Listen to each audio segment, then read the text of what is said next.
लोकसभा और राज्यसभा से वक्फ संशोधन बिल पास होने के बाद उत्तर प्रदेश योगी सरकार ने एक्शन लेना शुरू कर दिया है। यूपी में अवैध तरीके से घोषित वक्फ संपत्तियों को जब्त किया जाएगा। इसके लिए सभी जिलों के डीएम को अभियान चलाकर इन संपत्तियों को चिन्हित करने के निर्देश दिए गए हैं। यूपी में राजस्व विभाग के रिकॉर्ड में सिर्फ 2963 वक्फ संपत्तियां ही दर्ज हैं। और यूपी में सुन्नी वक्फ बोर्ड की 1,24,355 और शिया वक्फ बोर्ड की 7,785 संपत्तियां हैं। यूपी राजस्व विभाग के रिकॉर्ड में सुन्नी वक्फ बोर्ड की 2,533 और शिया वक्फ की 430 संपत्तियां दर्ज हैं। सरकार को लगता है कि सरकारी जमीनों को अवैध तरीके से वक्फ घोषित किया गया है। इसमें बड़े पैमाने पर खलिहान, तालाब, पोखर जैसी संपत्तियों को वक्फ घोषित किया गया है, जबकि किसी के द्वारा दान की गई संपत्ति को ही वक्फ माना जा सकता है। अब अवैध रूप से वक्फ घोषित की गई इन संपत्तियों पर कार्रवाई होगी। वक्फ संशोधन बिल को लेकर विपक्ष लगातार हंगामा भी कर रहा है, लेकिन आपको बताते हैं सरकार के एक्शन के बाद कहां-कहां कब्जा हटेगा। तालाब, ग्राम समाज की जमीन से कब्जा हटेगा। जिन संपत्तियों का रिकॉर्ड नहीं उनसे कब्जा हटेगा। रेवेन्यू रिकॉर्ड से बाहर की जमीन से कब्जा हटेगा। साथ ही बताते हैं अब वक्फ संपत्तियों पर नए नियम क्या क्या होंगे। सभी संपत्तियों का सत्यापन करना होगा। डीएम ऑफिस में रजिस्ट्रेशन जरूरी होगा। विवादित संपत्ति की जांच होगी।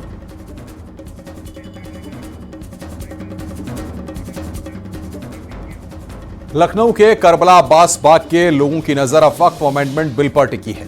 वक्फ बोर्ड का दावा है कि यह पूरा इलाका वक्फ संपत्ति पर बसा हुआ है। और इस दावे से स्थानीय लोग काफी परेशान भी हैं, क्योंकि उन्हें अब अपने आशियाने खोने का डर सता रहा है। लोगों ने अपनी जमीन के कागजात वक्फ ट्रिब्यूनल कोर्ट में दाखिल कर दिए हैं। अब उन्हें बस इंतजार है एक राहत भरे फैसले का।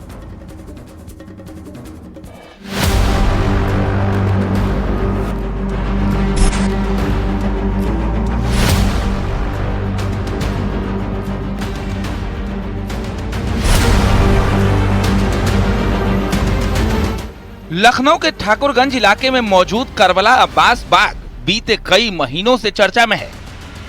शिया धर्मगुरु कल्बे जब्बात का कहना है कि ये पूरी जमीन वक्फ की संपत्ति है, जबकि बीजेपी के पूर्व सांसद विनय कटियार ने इस पर ऐतराज जताया है। आप पूरी जमीन देख रहे हैं, यहाँ से बात है, ये करबला अब्बास बाग ये वक्फ की जमीन है। ये पीछे की करबला बनी हुई है, इसके पीछे की जमीन है।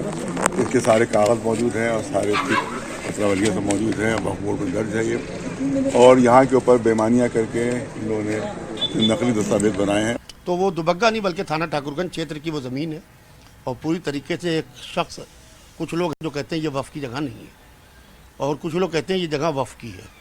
तो बहरहाल अभी तक के मामला जो है वो न्यायालय में है। इस इलाके की तकरीबन 10 लाख स्क्वायर फीट जमीन पर वक्फ बोर्ड ने अपना दावा पेश कर दिया है। इस विवाद ने न सिर्फ यहाँ के निवासियों की नींद उड़ा दी है, बल्कि कई नए निर्माण कार्य भी ठप हो गए हैं। ये पूरा मामला अब वक्फ ट्रिब्यूनल कोर्ट में विचाराधीन है। इलाके के तमाम लोगों ने अपने मकानों और जमीन की रजिस्ट्री, लीज और टैक्स से जुड़े दस्तावेज कोर्ट में पेश कर दिए हैं। मौलाना के द्वारा कहा गया कि ये करबला की कौन मौलाना? कल्बे जब्बात साहब आए और कहने लगे कि ये सब पूरी ज़मीन जितनी है, जितने में आप लोग रह रहे हैं, सब उसकी ये करबला की ज़मीन है। तो हम लोगों को एक नोटिस भी वहाँ से इशू करी गई वक्फ बोर्ड से।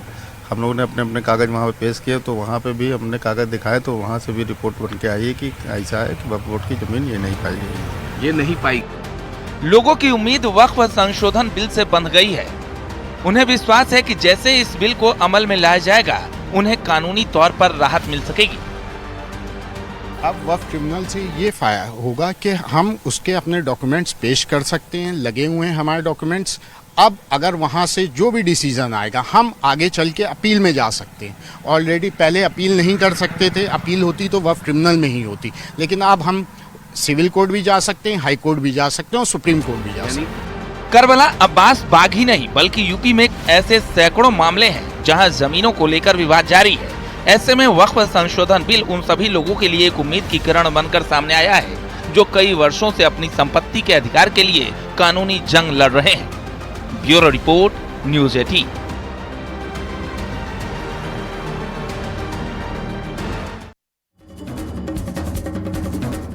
और वक्फ संशोधन बिल पर पूर्व सांसद बृजभूषण शरण सिंह ने कहा है कि हर विषय पर राजनीति ठीक नहीं है, बिल से किसी को कोई नुकसान नहीं होने वाला। वहीं पूर्व केंद्रीय मंत्री साध्वी निरंजन ज्योति ने वक्फ बोर्ड पर कहा कि असदुद्दीन ओवैसी ने खुद अवैध जमीन पर कब्जा कर रखा है, अब उन्हें जमीन छिन जाने का डर सता रहा है।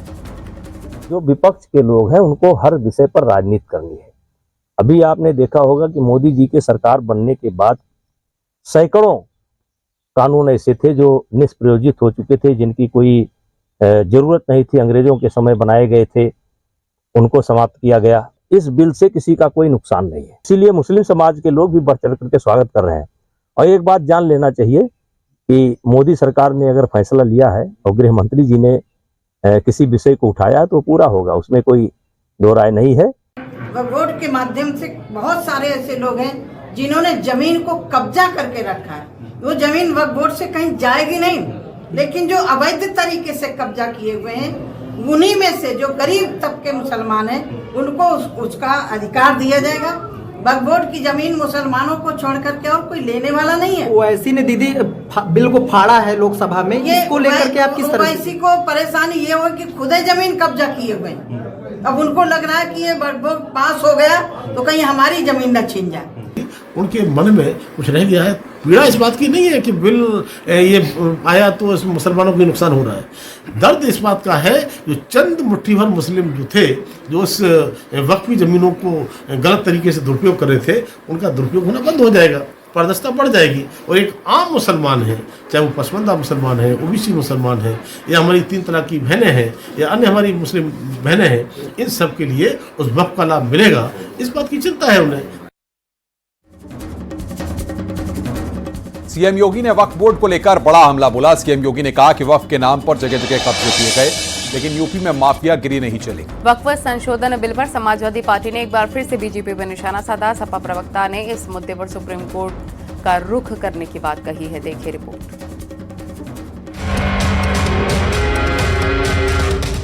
माननीय मंत्री जी, प्रश्न है कि माननीय मंत्री जी द्वारा प्रस्तुत संशोधन संख्या 2 को स्वीकृत किया जाए। जो सदस्य इसके पक्ष में हाँ गए। जो वक्फ संशोधन बिल पास होने के बाद अब एक्शन की तैयारी है। यूपी में वक्फ की अवैध संपत्तियों पर बड़ा एक्शन लिया जाएगा।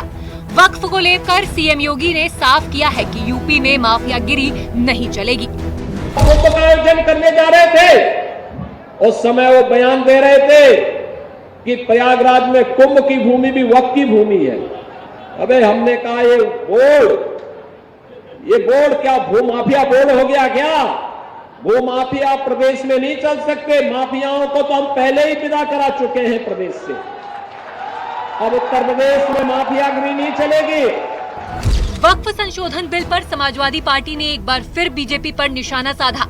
सपा प्रवक्ता दीपक रंजन ने इस मुद्दों पर सुप्रीम कोर्ट रुख करने की बात कही।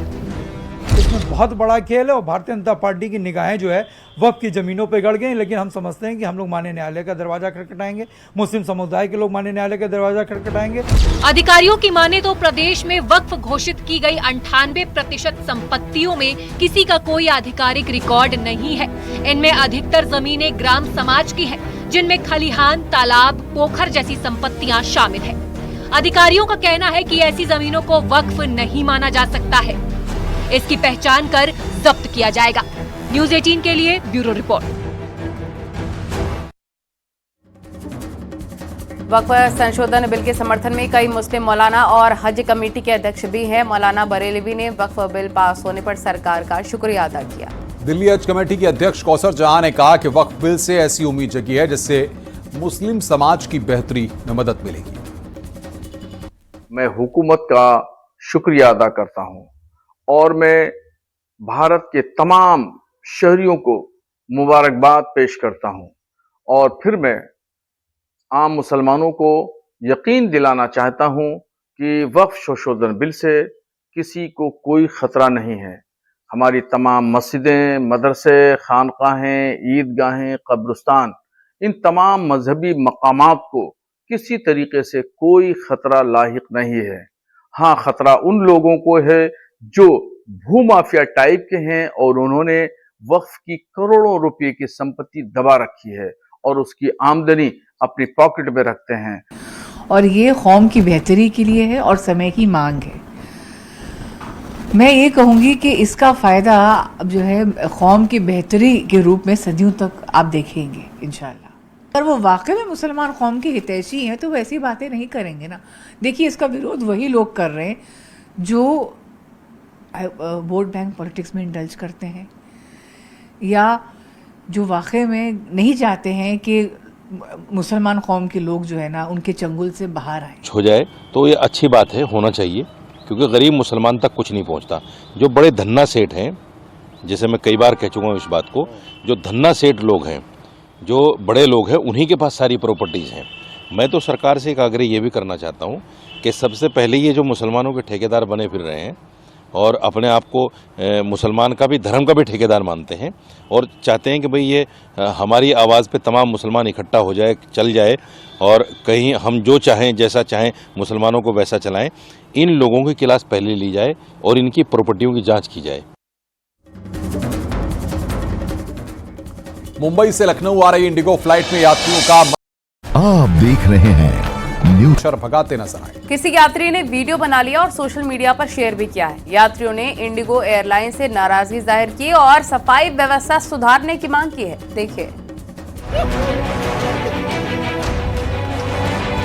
अगर आप फ्लाइट से कहीं जा रहे हो और फ्लाइट के अंदर आपका मच्छरों से सामना हो जाए तो सोचिए क्या हालत होगी। मुंबई से लखनऊ आ रही फ्लाइट में यात्री उस वक्त परेशान हो गए जब वहां पर मच्छर मंडराने लगे। मच्छरों ने बाहर की गर्मी से बचते हुए फ्लाइट को ही अपना ठिकाना बना डाला, जिसके बाद तो यात्रियों का जीना मुश्किल कर दिया। यात्रियों ने शिकायत की कि उड़ान भरने के बाद से ही मच्छरों ने काटना शुरू कर दिया था। इसके बाद तो कुछ यात्री मच्छरों को भगाते हुए भी देखे गए। यात्रियों का कहना है कि क्रू मेंबर से भी शिकायत की गई, लेकिन इसका कोई भी फायदा नहीं हुआ। कोई सुनवाई नहीं की गई, जिससे मच्छरों ने सफर के दौरान उन्हें कष्ट में डाल दिया।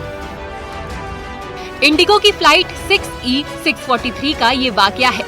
फ्लाइट में सवार किसी यात्री ने वीडियो सोशल मीडिया पर भी पोस्ट कर दिया। लोगों की शिकायत थी कि एयरलाइंस कंपनियां लुभावने वादे तो करती हैं, लेकिन यहाँ साफ सफाई का ध्यान नहीं रखा गया, ये जानते हुए भी कि मच्छर डेंगू जैसी खतरनाक बीमारियां देते हैं। यात्रियों ने इंडिगो एयरलाइंस से नाराजगी जाहिर की और सफाई व्यवस्था सुधारने की मांग की है। यात्रियों का कहना था कि वो आरामदायक सफर के लिए निकले थे, लेकिन पूरे सफर के दौरान परेशान रहे। कोई सुनवाई न होने पर यात्री गुस्से में भी आ गए। ये पहली बार नहीं है जब इस तरह की घटना सामने आई हो। 31 मार्च को भी चेन्नई से आई फ्लाइट में ऐसी शिकायत सामने आई थी।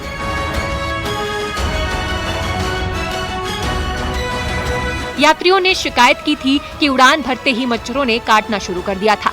लोगों ने एयरलाइंस से मामले को गंभीरता से लेने के लिए कहा है। Bureau report, news 18।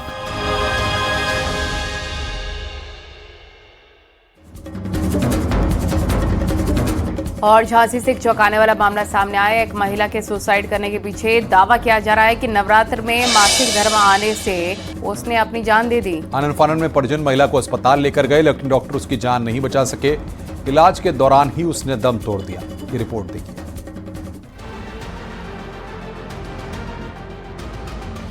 झांसी के कोतवाली थाना क्षेत्र के गोला कुआं इलाके की ये घटना है, जिसकी इन दिनों पूरे इलाके में चर्चा आम है। यहाँ मुकेश सोनी का परिवार रहता है, जिसमें उनकी पत्नी प्रियांशा भी थी, लेकिन उसने सुसाइड कर लिया। दावा है कि महिला ने पारिवारिक कलह के चलते जान नहीं दी, बल्कि इसके पीछे दूसरी वजह सामने आई है। दावा किया गया है कि महिला प्रियांशा की मौत इसलिए हुई क्योंकि नवरात्र के दौरान उसको मासिक धर्म आ गया था। इससे वो बेहद आहत थी और बाद में मौत को गले लगा लिया। परिजनों के मुताबिक प्रियांशा चैत्र नवरात्र में पूजा और व्रत करने की तैयारी कर रही थी और उसको लेकर बेहद उत्साहित थी, लेकिन नवरात्र के दौरान ही उसे मासिक धर्म आ गया। इस वजह से वो व्रत नहीं रख पाई और बाद में उसने जहर खा लिया। आनंद फानन में परिजन उसे अस्पताल लेकर गए, लेकिन डॉक्टर उसकी जान नहीं बचा सके। इलाज के दौरान ही उसने दम तोड़ दिया। 1 साल का इंतजार किया। मैं हर बार भगवती को मानती हूँ, तो मैं पूजा कर लूंगा। तो जो फिर सवेरे मैंने पानी आनी सब भर लिया, लेकिन जो फिर टेंशन, जो थोड़ा सा मानसिक संतुलन, डिप्रेशन में आ गई। तो फिर मैंने बहुत बार समझाया, फिर मैं दुकान चले गया, फिर ये रोने लगी। तो मैं आया, मैंने फिर समझा के फिर मैंने कहा मेरे को ऐसा है कि दुकान भी जाना है तो दुकान जान दो। दुकान चले गया तो उसके बाद में मेरे को पता चली कि 4:30-5 बजे के लगे हुए इनने विषाक्त पदार्थ खा लिया है। पुलिस को भी घटना की सूचना मिली। पुलिस ने शव को पोस्टमार्टम के लिए भेजा। सुसाइड की यह वजह है या फिर कुछ और, इसके लिए पुलिस जांच पड़ताल कर रही है। महिला अपने पीछे 2 बच्चियों को छोड़ गई। गांव में शोक का माहौल है। झांसी से न्यूज 18 के लिए अशनवी मिश्रा की रिपोर्ट। खबरें जारी हैं, रुकेंगे छोटे से ब्रेक के लिए। आप देखते रहिए न्यूज़ 18।